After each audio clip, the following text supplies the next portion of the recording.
Le 6 novembre 2025 à Belém au Brésil, le président Félix Tshisekedi a pris la parole devant les dirigeants du monde réunis pour la COP30. Sous le grand chapiteau planté en pleine Amazonie, le président congolais est monté à la tribune avec un message clair. La République démocratique du Congo n'est pas un simple témoin de la lutte contre le changement climatique. Elle en est une solution essentielle. Mesdames et messieurs les ministres, distingués invités, mesdames et messieurs, je voudrais avant toute chose exprimer au nom du peuple congolais ma gratitude au président Luiz Inácio da Silva et au peuple brésilien pour leur hospitalité. Saluer le choix symbolique du Brésil d'accueillir cette 30e conférence des partis ici à Belém, au cœur de l'Amazonie. En effet, Belém est un message. L'avenir de l'humanité dépend en grande partie des forêts. Force est de constater que ces forêts vitales sont aujourd'hui... D'une voix posée mais ferme, il a rappelé que son pays abrite une part immense des forêts tropicales du monde, véritable poumon de la planète, capable d'absorber des milliards de tonnes de carbone.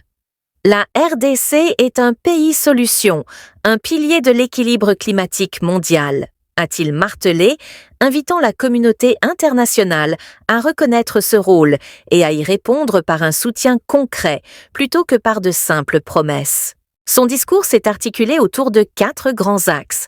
D'abord, la souveraineté. Il a insisté sur la nécessité d'une gouvernance du carbone claire, transparente et nationale, pour que les richesses naturelles du Congo profitent d'abord à son peuple. Ensuite, la conservation.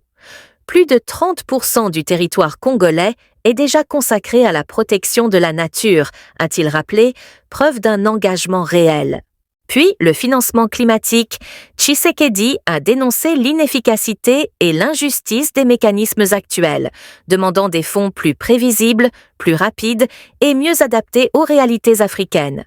Enfin, la justice climatique. Selon lui, sans justice climatique, il n'y aura pas de justice sociale durable. Les pays qui polluent le moins, a-t-il dit, sont souvent ceux qui souffrent le plus des dérèglements du climat. La République démocratique du Congo est ainsi l'un des rares pays au monde à avoir déjà consacré plus de 30% de son territoire à la conservation.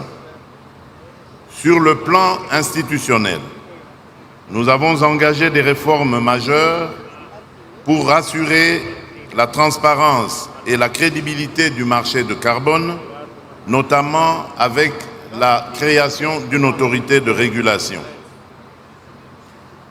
Dans la même perspective, je voudrais saluer l'initiative brésilienne Tropical Forest Forever Facility. Mon pays est disposé à coopérer avec le Brésil et d'autres partenaires impliqués pour la réussite de celle-ci. Mesdames et messieurs, la République démocratique du Congo porte légitimement l'ambition d'être un pôle énergétique propre pour l'Afrique. Nous disposons d'un potentiel hydroélectrique exceptionnel avec plus de 44 000 mégawatts sur le seul site du Grand Tinga. Ce potentiel est destiné non seulement à alimenter notre économie nationale, mais aussi à contribuer à l'électrification verte du continent africain. Dans un passage marquant, il a évoqué un projet porteur d'espoir, le couloir vert, Kivu-Kinshasa, un corridor écologique et économique traversant le pays d'est en ouest, symbole d'un développement conciliant progrès et respect de la nature. À travers son allocution, Félix Tshisekedi n'a pas seulement défendu la RDC. Il a cherché à repositionner le Congo comme un acteur stratégique mondial dans la transition écologique.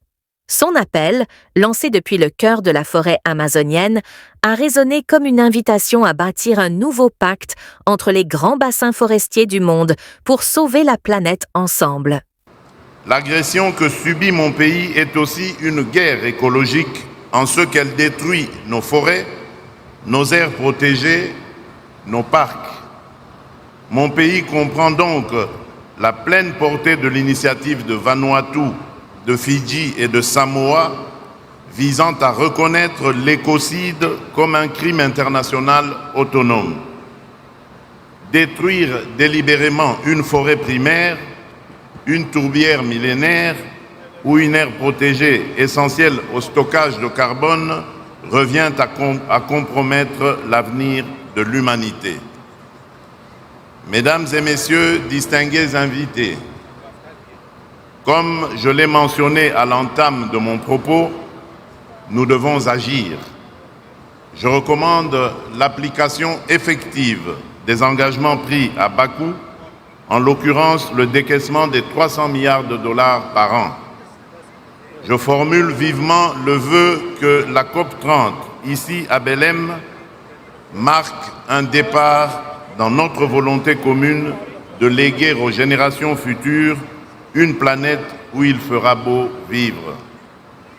Pour ce faire, il nous faut agir maintenant dans un cadre multilatéral fondé sur le respect des engagements, la justice climatique et l'équité. Je vous remercie.